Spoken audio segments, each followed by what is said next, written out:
Okay, all righty then. So welcome everybody. Super happy to be here with you. This is one of my favorite conversations to be in. We are here talking about remarkable care, and a really important piece of remarkable care is the curated care plan. And um, it is interesting because Marie asked me to please do this training because it's been a long time since I've given it, and I bet a lot of people here haven't seen it.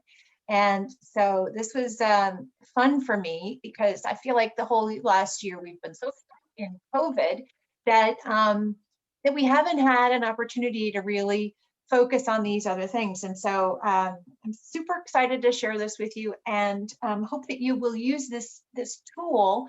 I'm going to show you two tools today, the blueprint and the curated care plan. And together they work to help us understand people's wants and needs. They help us be of service, which is what we're really all here to do. I think it's really a big part of our purpose individually on the planet. And it will help us to become more effective in what we do, and also hopefully make it more fun to do what we do, whatever it is. And so this training is really important to me, that that it is understood that this plan, this blueprint and this curated care plan is certainly for work with patients and families, but it is also for work with any other type of customer. And as you'll see as we talk about this, customers are those in our care. And customers, those in our care could be anybody. I could be my own customer, my daughter, my husband, or sometimes my customer, right? They're the people that are in my care. It could be my community. It could be, I live here on the lake, so it could be other people who are on the lake with me. It could be my case management team if I am a supervisor. It could be my fulfillment team if I am a fulfillment manager. It could be my finance team. So this is really about looking at how to care for each other in a way that elicits the very best overall outcomes for everybody involved. So it is an expression of remarkable care at its heart. So that's what we're going to just dive right into. So I remind you, our mission is to gather, nurture, develop, and match people who genuinely love caring for others with families who need them. That's what we try to do every single day. That's what we do here at Allumé, bringing together people who genuinely love caring for others with families who need them. That's what we're all about. Our core purpose is to surround individuals, families, employees, and our community with remarkable care. Again, remarkable care is our unified intention around everything we do.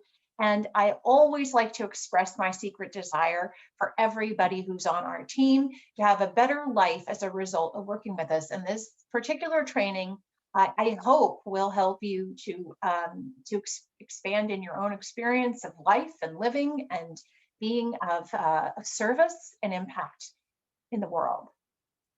We make a promise when our team members join the community of Allumé, and once we are part of the community, then we make this promise to each other. So I have made this promise to all of you, and I hope that now you are also making this promise to your team members. So we vow to create a work environment where our team feels cherished, respected, valued, and deeply cared for.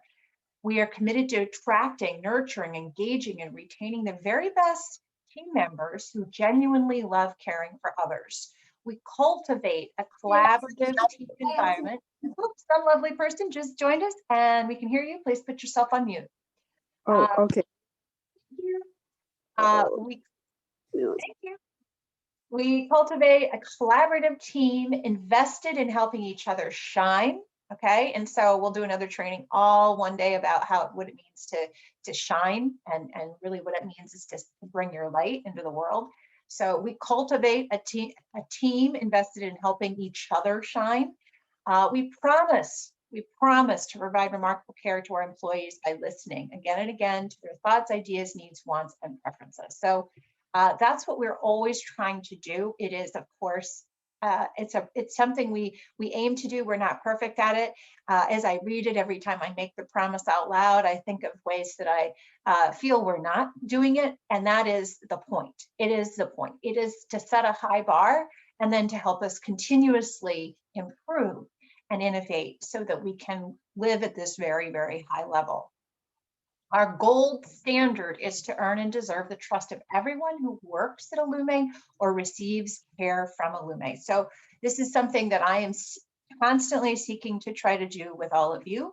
And it is hopefully something you are constantly trying to seek to do with others, to earn and deserve the trust of others. Think about what an amazing honor that is when you actually earn and you actually deserve other people's trust. Think about what you have, what really it takes as a human to get there. So this is something that I seek out in myself, and I invite you to seek out within yourself. Remarkable care, of course, is at the heart of everything we do. And it's about seeking the extraordinary and the impeccable in all we do. It's about going above and beyond.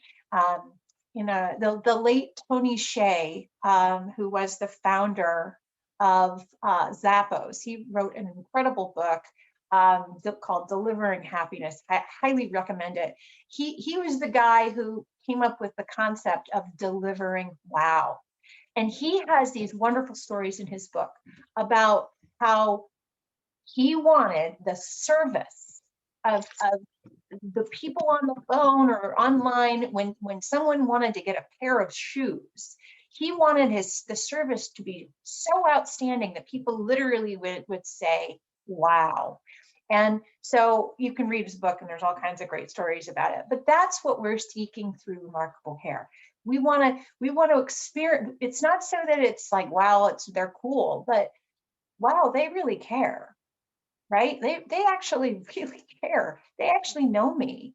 And it isn't like you're doing things that are ginormously huge that are inappropriate and beyond boundaries.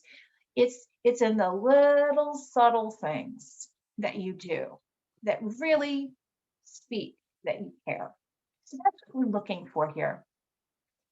There are feelings we're trying to generate, right? We want to be generating certain experiences, right? All day long, we're going around in our little bubble of a person, and one moment I'm feeling totally elated and connected and blessed, and the next I'm feeling frustrated and annoyed, and so we're all in our little bubbles of emotion, and the way that we interact with each other affects each other's feelings. So when we're aware of our light, when we're aware of who we are as human beings, as very potent, powerful sources of good in the world, we start to become aware and ultimately responsible for creating experiences for ourselves and others that are elevated.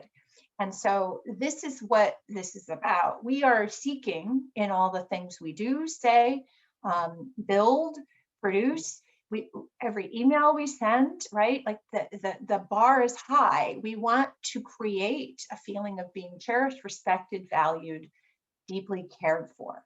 So this is what we're creating. So when you walk into somebody's home or you walk into a coworker's office, to bring that intention, to create that feeling, no matter what's going on, is what's at the heart of Remarkable Care. So context for today. So we're going to talk to you today about the blueprint and the curated care plan, and it's really part of a much bigger sort of set of systems, programs that we aim to deliver at Allumé. So the 10 steps of Remarkable Care you've seen and you're probably very familiar with. The 5 fundamentals of remarkable customer service. I haven't done that one in a while. Probably going to pull that one out again. 4 steps to remarkable service recoveries. This one is really important. Lovely. Somebody just answered, if you can put yourself on mute. This one is, I think, extremely important because it helps you deal with people when they're upset. The customer journey, we're going to touch on that for a half a second today. The blueprint, of course, we're going to talk about today, the curated care plan, the essence of remarkable care, and the last here is the declaration of the remarkable leader. We're not going to do all of it. We're just going to touch on it. But this is all part of our series on remarkable care. So as you start today, I hope will be more of a workshop for you to think about a particular customer, and to think about their journey. So start to think about who you would like to focus on today, rather than thinking about all of your customers. I'm going to invite you to hone in a few minutes on somebody in particular or a group in particular. So when you're thinking about your customer, it's often, for all of us, we can do this exercise and we don't need to do it right now, but to think about all the people in our world that are our customers. Think about all the things you do, all the tasks, deliverables, outputs in your job every day or in your life, and make a list. And then you start to think, who is affected by, or who are the recipients of, or who is all this work that I'm delivering? Who is it serving? So if I'm doing the dishes, who is it serving? It's serving me, it's serving my family, etc. If I'm thinking about I'm going in and I'm delivering care to a patient and I'm creating a document, so I'm one customer is the patient, that document is also going to serve other people, right? It's going to serve my case manager. It's going to serve my other team members who are on the team when they look at it and want to know, gee, how did my patient do last night? When the case manager looks at it, they're going to want to see. When the supervisor, they're going to want to see. That same document's going to be used for payroll and finance. The same one's going to be used for billing. So you have lots and lots and lots of customers, and depending on what your outputs are every day, your deliverables or outputs are going out and serving other humans. And so you want to think about those humans, right? Hopefully you care about them. So you want to think about your supervisors. These supervisors are a customer. Your teammates are invaluable, super important customers. If we think more about our teammates as customers, your whole life will become suddenly richer and your relationships will deepen, and it will change the way you relate. All the people that you mentor, of course your patients, of course the families you serve, your referral sources, the insurance companies we deal with, that's a customer, right? Even if you don't realize it, that's part of your customer. Medicare, Medicaid, your documentation goes off to them. And certainly they're a customer, they're a downstream effect. So who is your customer? So you think then about a customer, think at any time, start to think now about a customer that you're worried about, you're concerned about, you're struggling with. Think about a team perhaps that isn't functioning at the highest level you'd like, or a person on your team, and sort of start to pick who is that person, who is that customer that you like to use the next 40 minutes to sort of surround them with remarkable care. And I would encourage you to pick somebody that really, you're having trouble with, right? A customer that's giving you grief or whatever. If you have one patient, one customer, that's fine too. And maybe they're not giving you grief, and this will work as well. But this particular exercise can be very transformative for you personally, to be able to see perhaps what you're not seeing, and have a breakthrough and make your life easier, as well as others' lives easier. So you want to think about the journey of our customer, and here is the journey of a patient or family. And we are all a part of this journey as well, right? So we can think about it. This is really written in the perspective of how we experience a patient. So there's the inquiry process, there's propose the solution, there's the prepare, the start of care itself, the delivery of care, billing, and discharge. And if you're thinking about the patient, then you can think about the initial needs of that patient, right? And you can think about what the transition point needs are. You can think about the team and the team needs are. And then when they're delivering services, what those needs are, and what their family is going through, right? That's not necessarily part what you might be thinking about, but it's what's going on in the background. And then you could think about the same thing from the perspective of someone else. You could think about it from the perspective of someone, let's say an ambassador. And so, like, what are they going through during inquiry? Do they even have any connection to it? Do they have any connection to, up until the start of care, right? So what are their needs when you're doing the inquiry, if you're the one who's in intake, right? So again, this is the journey we take, but think of who your customer is and what they're experiencing during this journey and what their needs are. So that's how we're going to think about the journey. And you want to be creating moments of relief, trust, and hope all along the way. You want to make things better. You want to create moments where they trust you, right? Trust is built by fulfilling on your promises and being consistent with your word. Hope, right, is by continuously bringing a positive aspect of who you are. So look at how you can serve your customer, whoever it is you're thinking about today, through the various cross-functional parts of the process. So the blueprint. So I'm going to dive in now and think about, for each customer has needs, wants, and preferences. We can talk about those a little more, but we want to think about the needs, wants, and preferences of our customer, whether they're a patient, family member, or team member. We want to think about holistically who they are. We want to think about how to create meaningful connections with whoever it is that we're interacting with. And our goal is to be sensitive and supportive to others. So the reason we create the blueprint is so we can be more connected to the deeper needs of our patients, families, and teammates. The information contained within the blueprint is intended to uplift and elevate the care you deliver, right? So you can uplift and elevate your relationships with your patients, your families, and your teammates. And I highly recommend that you also build a blueprint just for yourself. And we'll do that as a separate exercise another day. But this is what the blueprint is all about. So needs, wants, and preferences are a very important part of the puzzle here. So a need is something you have to have. It's a requirement. It's a must-have. And in the world of healthcare, there's lots of things that are required, right? So there are lots of rules, there's lots of regulations, there's lots of things we have to do. Those are all things that are considered needs. If you're in finance, there's rules about accounting, right? There's GAAP rules and so forth. Those are needs. Those are not wants or preferences. Those are needs. You're in HR, there are labor laws, right? So we have sets of needs, right, that we have to fulfill in whatever relationship we're in with a customer or patient or a team member.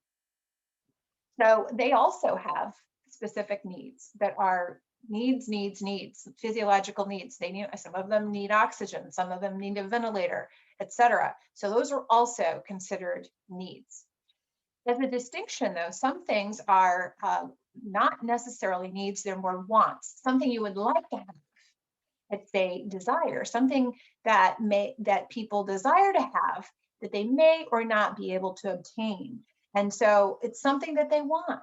It's something they would want. And we want to sort of see where people's wants are, see how we can start to be sensitive to people's wants. And then the last is the preferences. How would you like to receive your wants or needs fulfilled? So specificity in how someone likes something done, nuances that make a difference. And these are really the doorway to trust and joy. So your needs are things that must happen, right? You must get your documentation done within 24 hours, right? You must have your doctor's orders signed within 21 days. There's lots and lots and lots. You must, right? Follow the plan of care. You must. A want is things that will make the person's life a little better. A soft pillow, perhaps, or some other way that a person likes to have something done. And a preference is the doorway to trust. So needs, wants, and preferences. So we're going to look at how for the person, your customer, how you can dig into what the needs are for the circumstances, the wants, and the preferences. So to look at a human, and sometimes you look at an individual human, like whether it's like a patient, or it could be a team member, or it could be a whole team. You can look at the needs through the lens of Abraham Maslow's hierarchy of needs, which has been around for a long time. I won't go into a lot of detail. You can Google it, but basically it says that there are 6 human needs, and that there are base needs, and then there are sort of more elevated needs. So these first needs is physiological and safety. This is survival stuff: safety, security, water, shelter, like really basic stuff. Like we all need that, and when we don't have it, it creates a lot of challenge, right? And some of our patients and families struggle with certain aspects of physiological and safety needs. So it's important for us to start to think about, gee, and even some of our employees, some of our teammates could be going through some things that are quite concerning. And so we want to be aware of those survival needs, those personal safety needs, financial security, well-being. And then we want to start to think about the next level up here, this level 3, is love and belonging. And certainly in this time of COVID, this has been a very big concern across the board, right? We're hearing a lot on the news and at schools, et cetera, about mental health, right? People feeling isolated. So having that feeling of connection, community, is of high importance. And so and for our patients, so Danielle, thank you. Just put yourself on mute. So, so you want to think about your patients, right? You want to think about where they are in terms of their love and belonging. Do they have a community? Do they have connection? Is there social? Do they feel okay with other people, or do they get nervous or have social anxiety? Do they experience intimacy? Have they been away from their family for a long time, or certain parts of their family because of COVID or for whatever other reasons, right? So thinking about their needs of love and belonging. And I hope you're starting to think about a person right now, right? So I hope you're starting to think of, okay, here's my employee team person, or here's my patient person, or the mother of a patient, or you kind of be thinking of them together. Start to think about, well, what's going on for them. And then you can start to think about what about their needs for self-esteem? And this is real, right? So each of us needs to have a certain amount, need to feel good about ourselves and what we do in the world. We need to feel we have some freedom. We need to feel like we have some control, some resolve in our lives, that we're competent at things, right? So if every time we send out our work that we're met with dissatisfaction from others, that's going to mean our self-esteem is going to be hurting. So whenever we have a new employee, we always want to be aware of the self-esteem of that employee, helping them overcome the hurdles of learning a new job. When you're thinking about a patient, you want to think about, what is it like for them? How is it affecting their esteem or to be in their circumstances?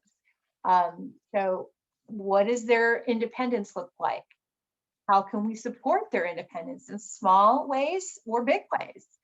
How can we help them feel recognized? So this is very important for nurses to feel appreciated and recognized, to be seen, to be heard, feel respected and valued. These are all things that sit here at the level 4 that we as members of a united community can really go a long way to help other people experience.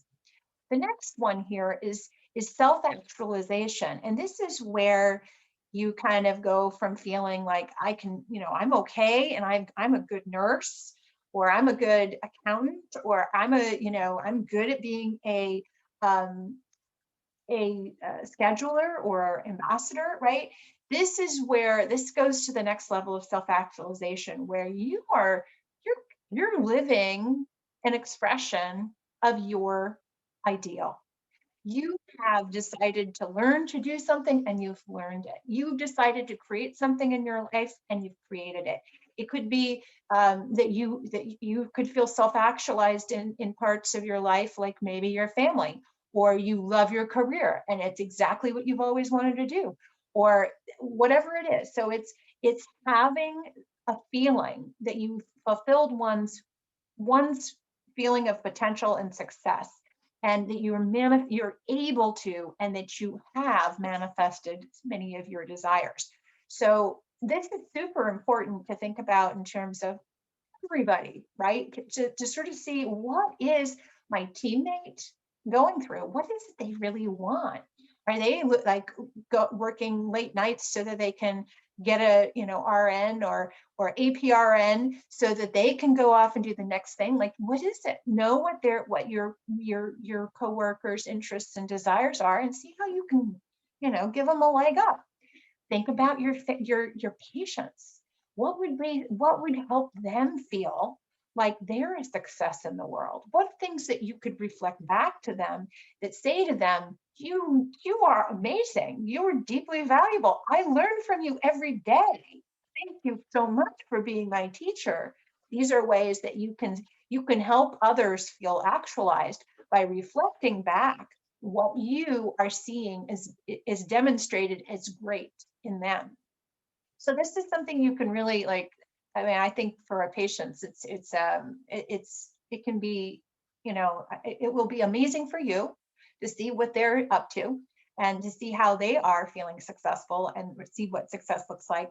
And it will probably totally melt the hearts of your family members that you serve, as well as land on your patients as well.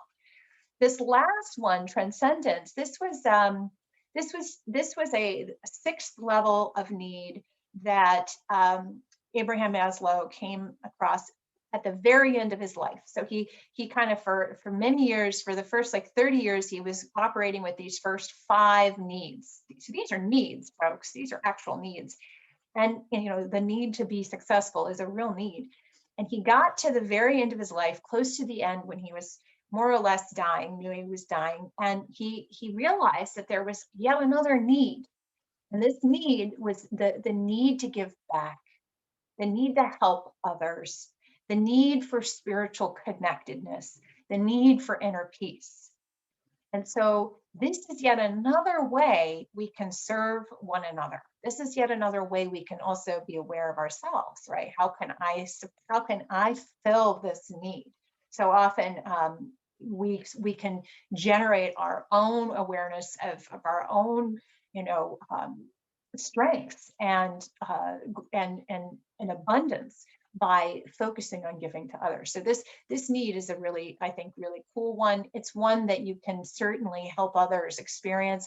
And Amelia, right? She's one of the most transcendent souls I know, because all she got to do is sit there, and she has this beautiful smile. She doesn't even have to smile. She can just be.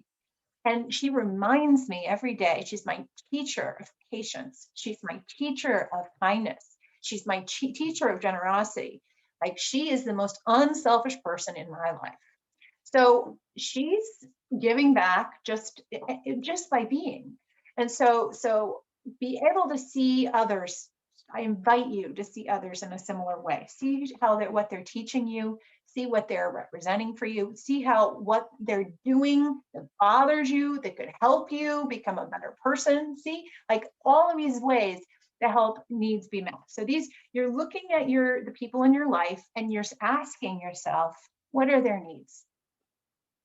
So you go through, and I emailed out to everybody. I'll open it up in a minute. A link to a template where you actually kind of ask questions on each level about your customer. So think of your customer. Again, if you don't have one, here's the time to do it. Get yourself a specific customer, and then you start to think.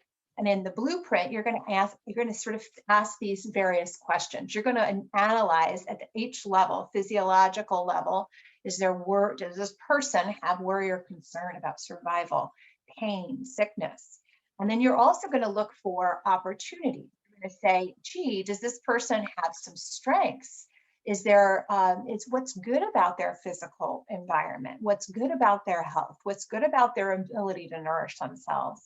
So you're going to think about all the things that's happening physiologically for this person. So it's a brain dump, right? And you can do this if you're doing it for a patient or a family. You can do this together. So you can sort of sit together and talk, have a conversation about, let's say patient George, and you can say together, everybody who's on the team, from the case manager to the fulfillment ambassador to all the home health aides and shift nurses. You can ask these questions, put them together in a document, and start to really understand where they are and what their needs are and what their strengths are.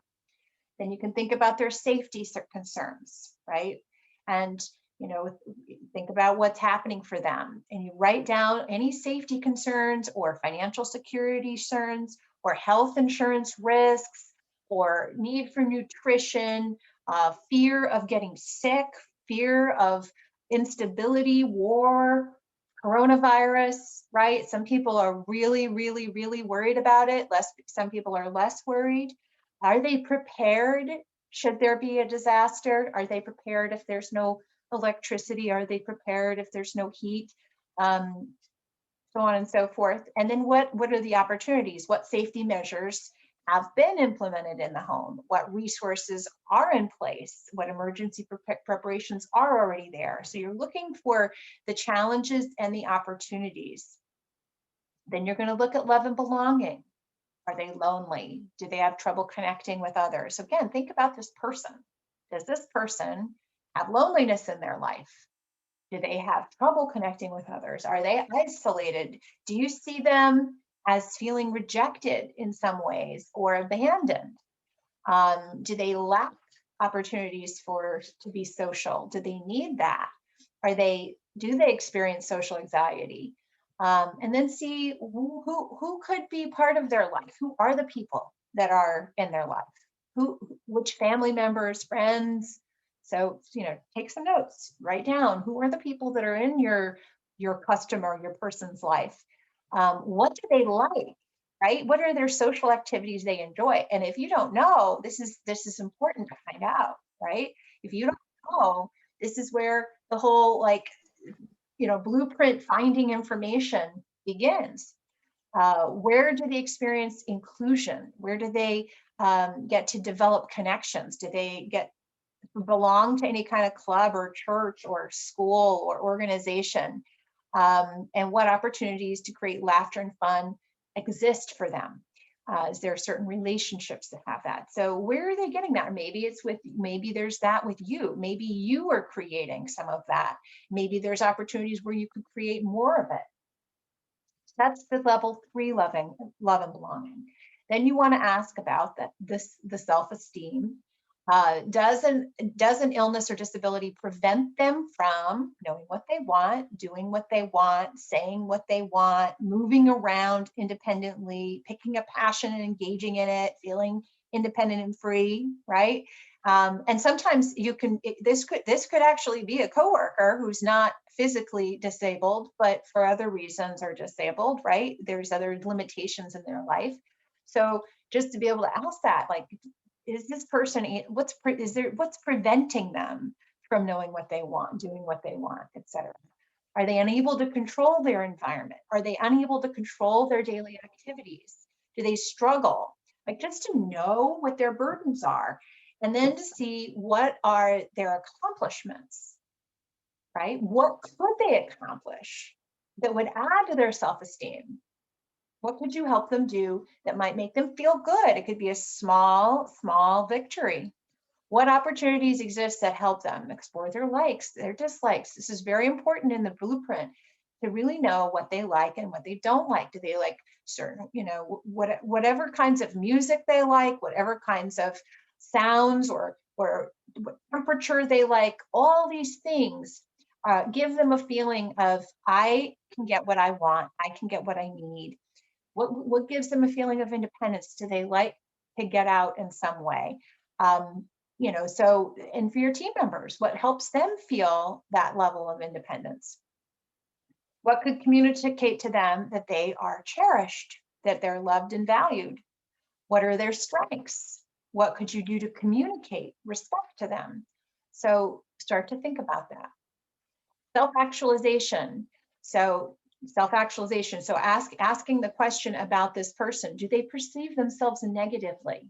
Do you see that? Do you see that maybe they feel they've failed in some way? Do you see that maybe they feel depressed in some way?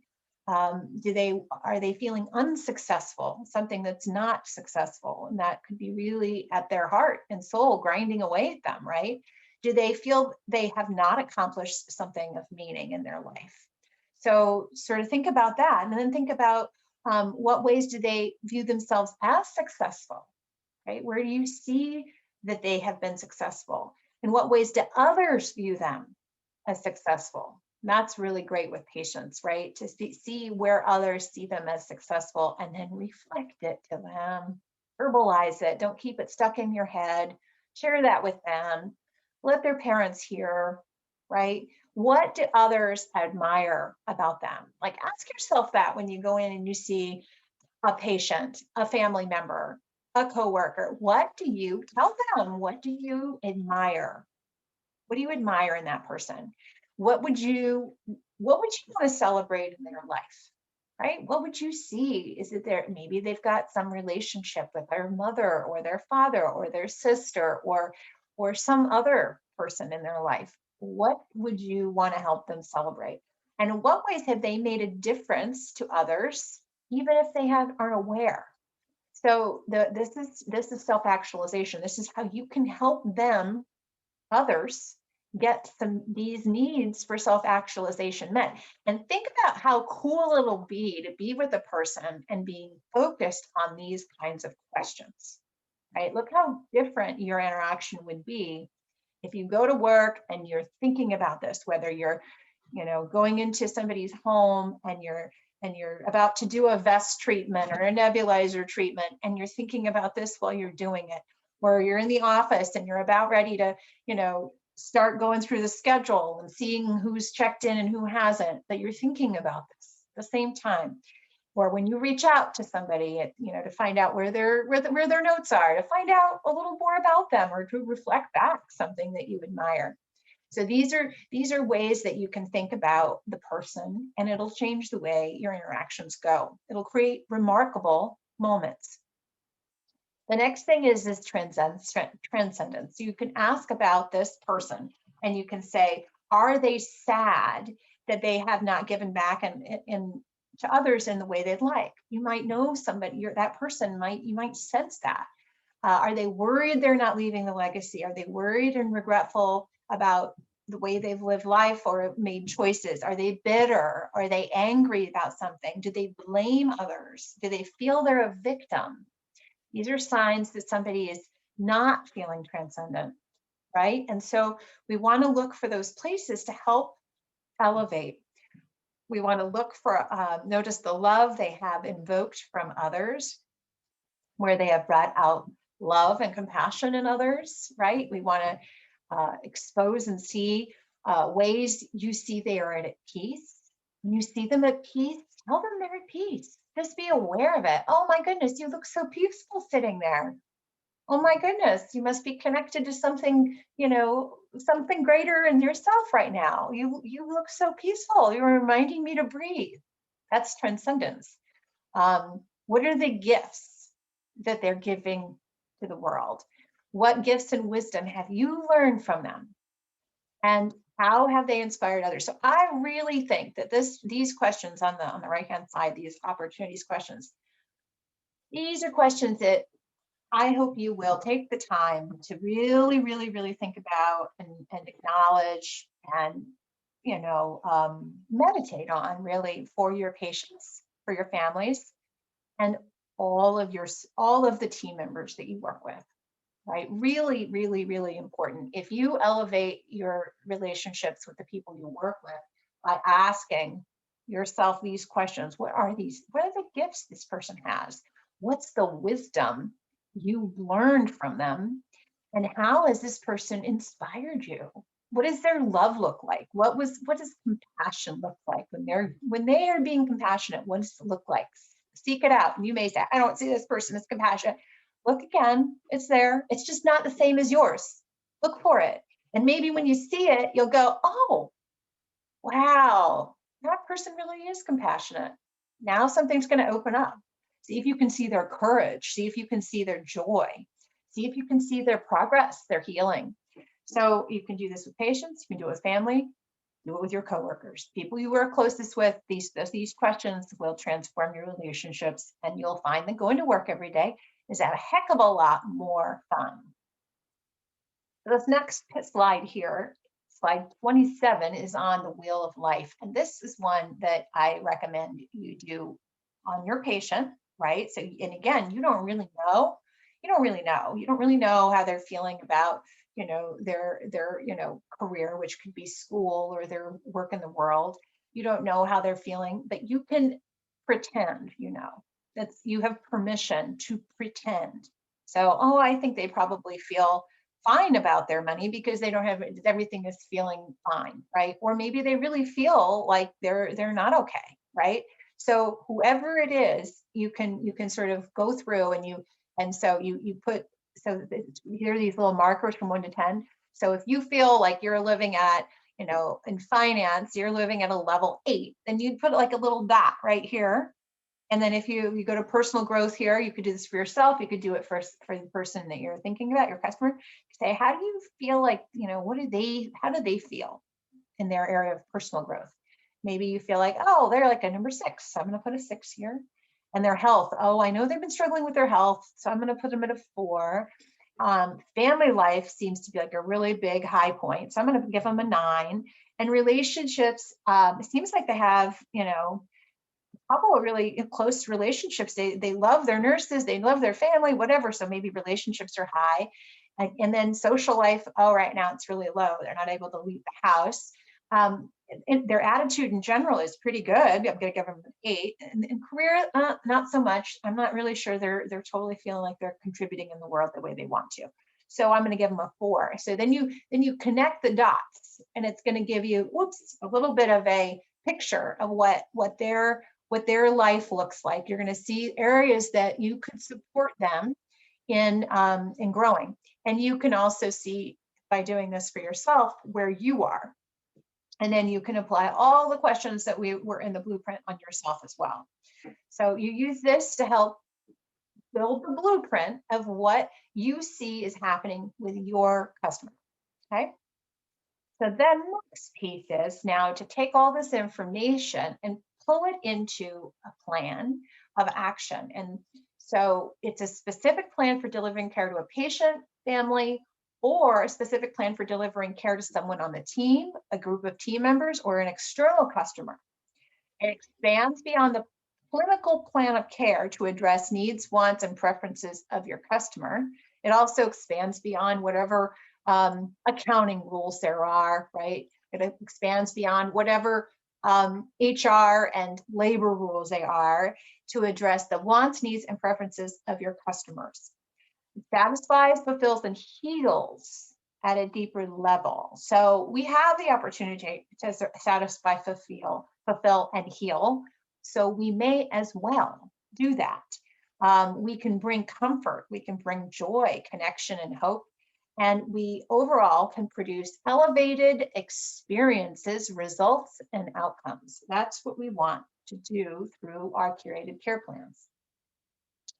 So again, the curated care plan is designed to bring together the 10 steps of remarkable care and to embed the 10 steps with the needs, wants, and preferences and remarkable care. So here's where we're going to go through each step, and the template that I sent out will allow you to fill in each step of what you would need to do to create an experience of remarkable care at each step. You'll notice that this section here is kind of the time when you're delivering care to the patient, but there are these pre-steps. There's 2 steps at the beginning and 2 steps at the end that really bookend. And what this is part of the mindfulness of this, of the 10 steps to remarkable care, is that if you just come in and start doing your job or show up in a meeting, for example, and you haven't prepared at the beforehand, and if you haven't taken time to review and complete afterwards, then you're missing some important pieces. So the 10 steps are all included, but steps 3 through 8 are when you're actually with your customer, whoever that customer is. So how we develop and refine a curated care plan is like this. We first focus loving attention on a customer. So you've already hopefully started to do that. And you complete the blueprint. So you've started to do that too, because we went through all the questions in the blueprint. Now you're sort of starting to think, what does this person want and need? What are their desires? What are their preferences? Then you're going to complete the curated care plan itself. Once you do that, you're going to share with your team and collect ideas and feedback from the full team. And then you're going to commit to providing remarkable care. You're going to commit to doing essentially whatever's in the plan. You're going to do what's in there as best you can. And as time goes on, you're going to discover more wants and needs and preferences for that customer, whoever they are. And then you're going to want to meet on some regular basis with your team to update the plan for that particular customer. And then you start the whole process again. So it's not like you create it one time and you're done. It's not like you create it for a particular patient, for example, and then you don't share it with others. No, it's an innovative process, right? And as we want to continuously be developing a plan that really meets people's needs, fulfills people's needs. So we start here. Hopefully you've got a customer in mind. And you start the first step by filling up your cup. So again, this isn't about them per se. So this first step, fill up your cup. So you're going to want to start making some notes here, because this is the beginning of the curated care plan for whoever your customer is. So the step itself is self-care is the secret ingredient, right? If you don't care for yourself, you won't be able to care for others. So for the curated care plan, you want to ask yourself, for this particular person or team, for this, to support this customer, what intention or thought can I bring to my interaction with them? So it could be as simple as my intention is to create joy. Somebody just came on, please put yourself on mute. My intention is to build trust. My intention is to create comfort. My intention is to be supportive, right? So think of the person and think about, what is your intention? Write it down. And then the second question is, what is an act of self-care? This is for you, that you can take to fill up your cup. All right. So before you're going to go in and see whoever your customer is, what can you do beforehand that will ground you, allow you to be fully prepared and able to fill that, to be with that intention? Is there something you need to do? Maybe you need to, for me, sometimes I need to listen to a piece of music and dance and give myself a little moment. Sometimes I just need to go and have a good coffee, right? Sometimes in the morning, certainly I need to give myself time to meditate and reflect and journal. So what do you need to do before you have an interaction with a particular person? What's an act of self-care you can take to fill up your cup? And what can you do to stoke your inner fire? So write down a couple of quick things. It could be you watch a funny video, right, on your phone, or before you walk in the door. Or it could be that you maybe you have a book of affirmations of some kind. I'm trying to think. Right here, I've got one right here. I use Book of Awakening, right? So like I just pick that baby up and read one of them. I mean, that might be all I need to do, but figure out for you, what do you need to do to sort of fill up your cup?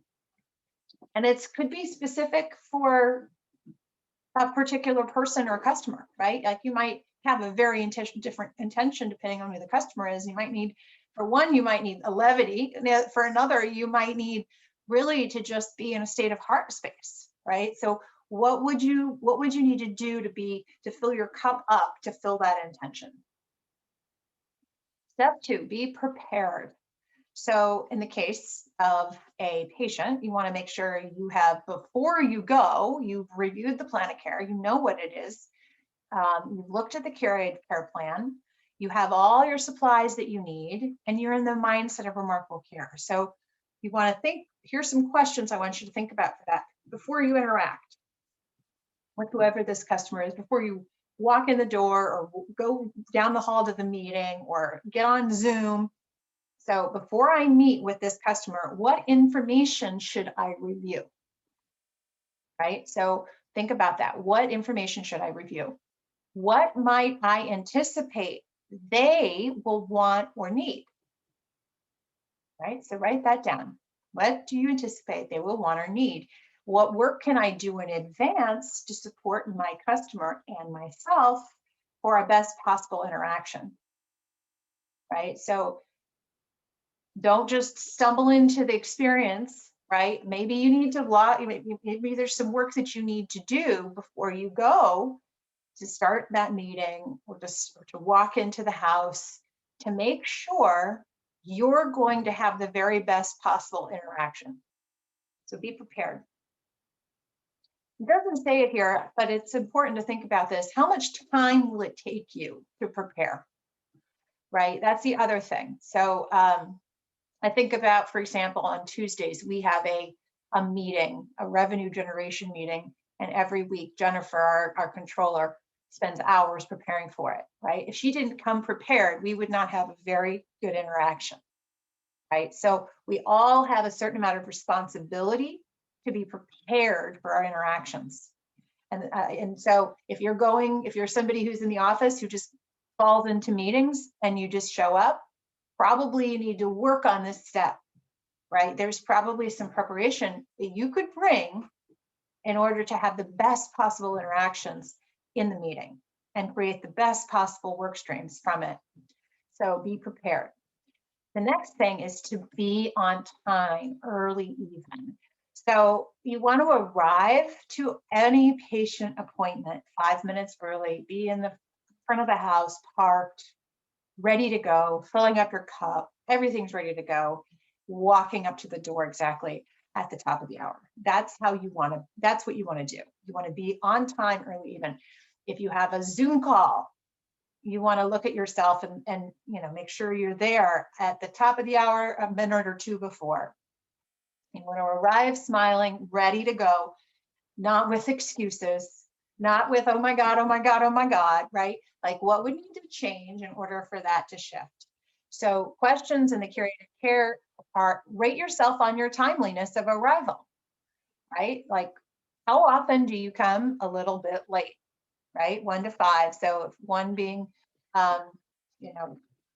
you're always late, and 5 being you're 100% always on time. So like, where are you? If you're 5, you're always there 2 or 3 minutes early. So this could be an area you could really make a difference in other people's lives, right? So again, if you show up on time, it demonstrates that you are trustworthy, okay? Under the best of worst conditions, how long will it take you to get wherever you're going? Think about this. So if every time you get to a family's house, you're saying, oh, there was traffic, well, think about what's the worst case conditions when there is traffic. How long does it take you to get there? Does it take really 30, 40 minutes and you're giving yourself 25, right? So if it takes 30, 40 minutes, you need to give yourself 45 minutes, right? Because you need to be there 5 minutes early. Or if it's that you're not making it to your Zoom meetings or your meetings down the hall, what reminders could you set? I will be late often unless I have on my desk, I have an Alexa, and I'll say, Alexa, set a timer so that, for 2 minutes before, whatever it is, to remind me, so I stop whatever I'm doing, because I will blow right through and forget. And I do that. So this is an area that I'm working on, but work on that. What would you start, stop, keep doing to ensure you arrive a few minutes early? So that's the next question. Step 4, enter as preferred. So enter the home with warm, gentle greeting. Follow a ritual that meets the needs of the and wants and preferences of the patient and family. So this is how we think about it for a patient or family, but it's also, you want to think about it if for non-patient and family situations. So think about these questions. How would your customer prefer you enter the physical or virtual space, right? How would others on the call or others in the home want you to enter? Do they want you to knock on the door? Do they want you to knock and then just enter? Do they want you to text in advance? Like, what do they want that will be most meeting of their needs, wants, and preferences? What can you contribute to the environment as you enter? What do they want you to contribute? Do they want you to contribute positivity, lightness? Do they want you to contribute quiet, calm, preparation and feeling assured? Do they want you to contribute laughter, spiritedness? Like, think about what it is that they want and need.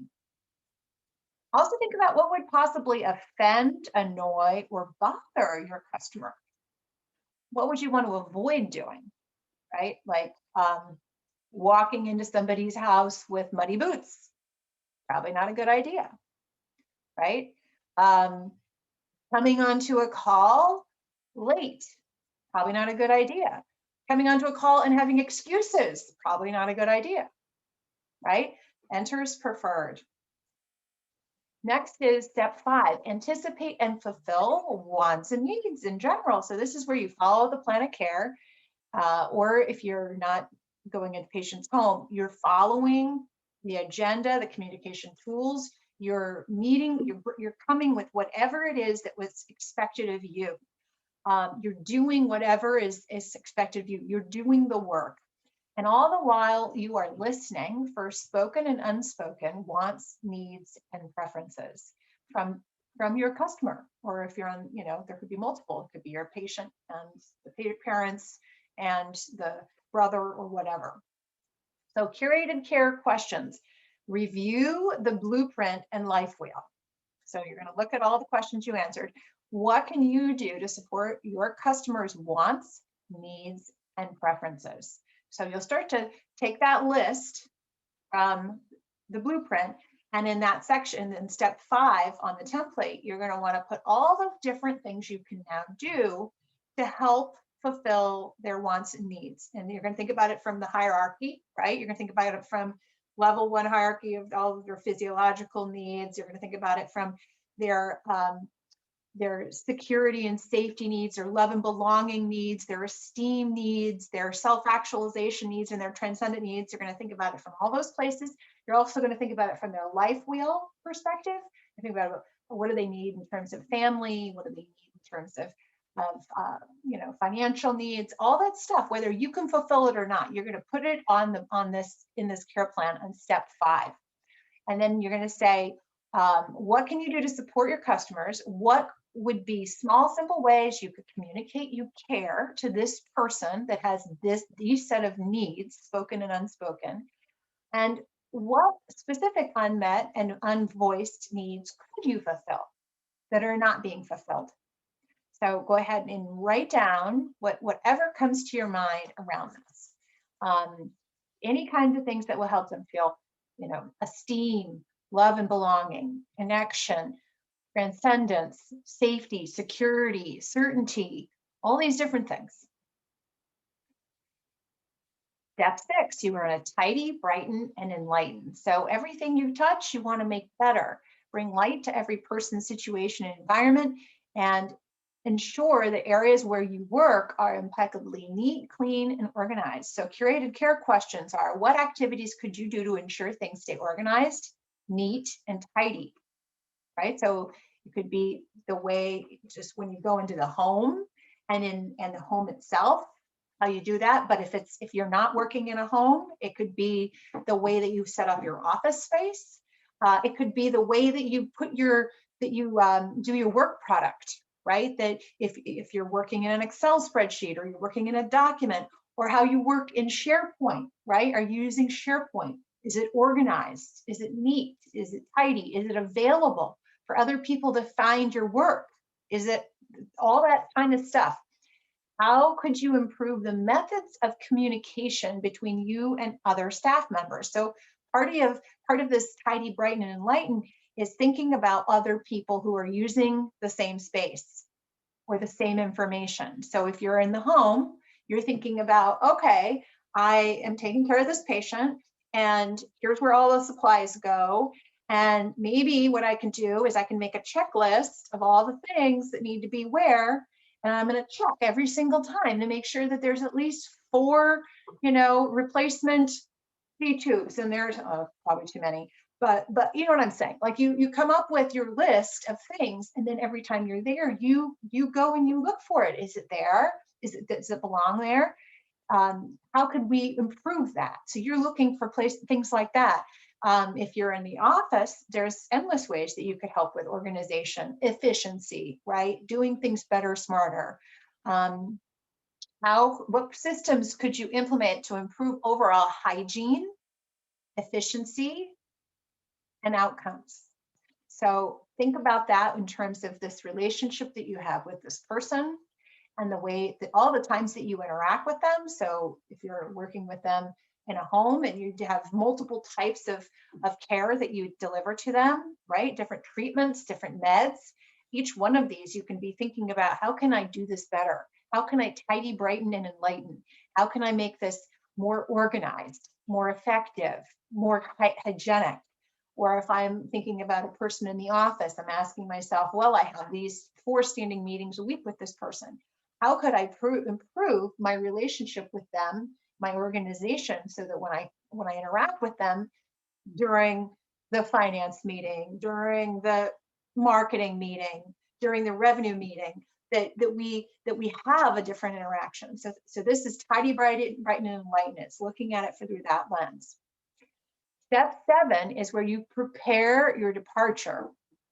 So ensure you leave everyone and everything better than you found it. So endings we're not always so good at, right? We have to think about how we're going to end. So when it comes to a patient visit, you want to think, okay, 15 minutes before I'm going to leave, it's time to get this bookend our experience together. Time to let your patient know that you'll be leaving soon, potentially the family member. It's important you ensure your patient has everything they might need or want before you go. So you're thinking about who's coming next, when are they coming? Is it a family member? Is it another Allumé employee? What are they going to need? Make sure your area is better than you found it, tidy. Make sure your things are all gathered up so you don't leave anything behind. You're organized, your things aren't just quickly stuffed somewhere, but everything's right where it needs to be. And ensure your documentation is complete, right? Ideally, if you're spending 8 hours, for example, as a nurse in the home, 8 hours should be plenty of time to complete your documentation. So is it done? Complete your documentation. Somebody just joined us, please put yourself on mute. Thank you. So then if you're not in the home, and if you're having other types of interactions, make sure you know what the next steps are. So you're meeting with another coworker. You want to make sure you know we're ending our meeting. What are my responsibilities? What are the next steps? Make sure everyone on the team has what they need, so that everything we just discussed in this meeting, for example, is going to get done. You're asking yourself the question, like, how can I contribute to making sure everybody here will be able to go and do what they're needing to do next, and not just say, okay, the meeting's over, I'm out, right? So the curated care questions that you would want to ask yourself is, for the step 7 of the curated care plan, is how much time do you need to prepare before you depart? And for patient visits, shift nurses, you need at least 15 minutes. For a regular meeting, something like that, you probably need 3. What can you do to make sure you leave things better than you found them? All right, think about that with this particular person. What can you do after every interaction to make sure that you leave things better than you found them? What could you do now you might otherwise put off? So is there a certain documentation that you don't finish? Is there, when you're sitting there in the meeting and you're thinking about all the next steps you have to do, could you While you're sitting there, add the calendar items for the next meetings you need to have, or block the time to do the actions. Like, what? Whoever just joined us, please put yourself on mute. I can hear you. Thank you. So we want to ask yourself, what could you do now that you might otherwise put off? And what could you do before you depart to ensure your next interaction with this person is the very best it can be? So answer those questions on step 7. Step 8, fond, caring farewell. So make sure to give a warm goodbye in the way the customer prefers. So what words could you use right before you leave that would communicate heartfelt trust and caring? What words, actions, or behaviors should you avoid? What nonverbal actions could you take as you leave that sends a caring message? So again, simple, but those little touches can make a big difference. So think about what you could do for that individual person. And then lastly is step 9, it's 9 and then 10. 9, you've left the home, right? So now if you've left the home or you've left the meeting, you left the interaction, now it's time to review, report, and innovate. And so if you're a clinical team, this is where you track your day in your EMR, make sure your documentation notes are done, you report anything you need to your case manager. Could be, you know, whatever's happening, you need to reach out to them about, including needs, wants, and preferences. You might also be preparing for an IDT meeting, an interdisciplinary team meeting. You can identify new ways to bring remarkable care.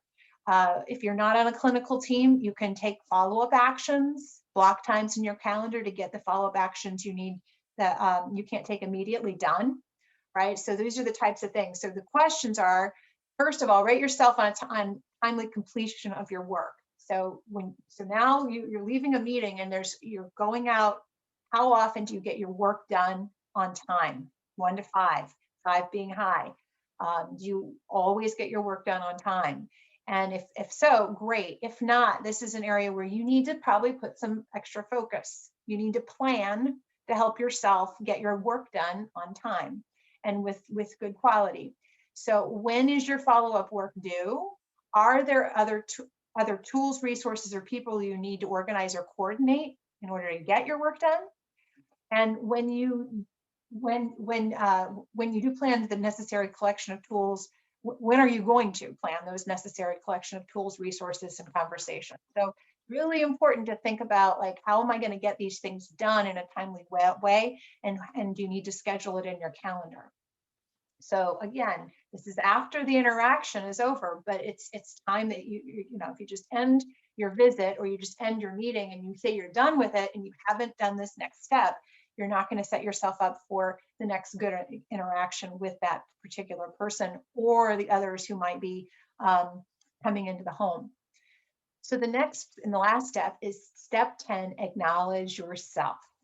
No matter what, acknowledge yourself. You will come out and you have served, and some days are better than others, but you always, always, always deserve acknowledgement. So give yourself loving acknowledgement for the care you provided to others and to yourself. So I acknowledge myself for, so when you get in the car and you're driving away at the end of the work day, give yourself a moment to say, I acknowledge myself.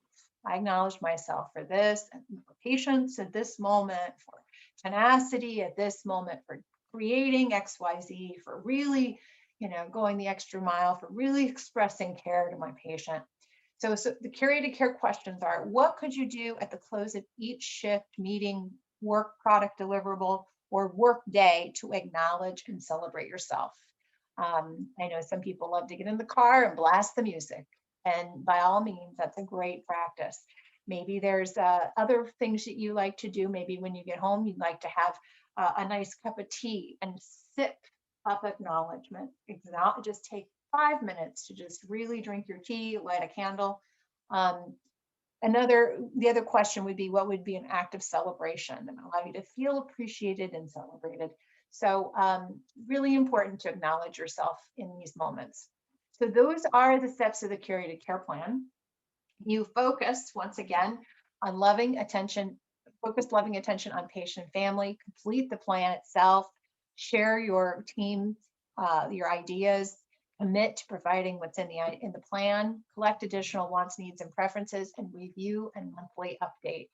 So that is the curated care plan. I hope you will take it out into the world. I sent a text message, I'll email out as well. If you go to our website, allumecares.com, and you go to the blog, you can also find it there. It's the most recent blog posting is called Curated Care, and you can find it there.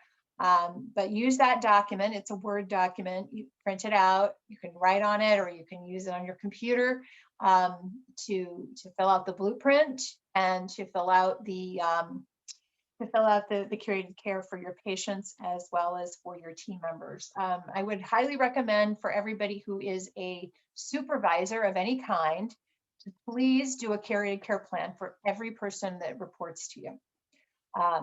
You are a servant leader, right, at Allumé. It behooves you to be aware of everybody's needs and to live up to those values. I encourage everybody who's on a team, right? So if you're on a care team, or you're in the finance team, or you're in the fulfillment team, to create a curated care plan for everybody on your team, as well as any patients you serve. So that you can really elevate the level of care. And I think if everybody really does this, everybody does this as a practice, we will have a truly different experience of the care we deliver to each other and to the world. So that's all I have for today. Any questions or thoughts or comments?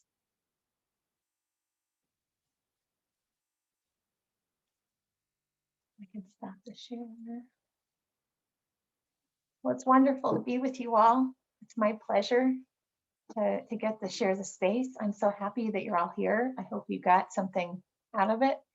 And I hope you go have a wonderful, safe day. Is it snowing? It's not really snowing at my house right at the moment, but stay safe, stay well, stay cozy. And as always, go make the world a better place.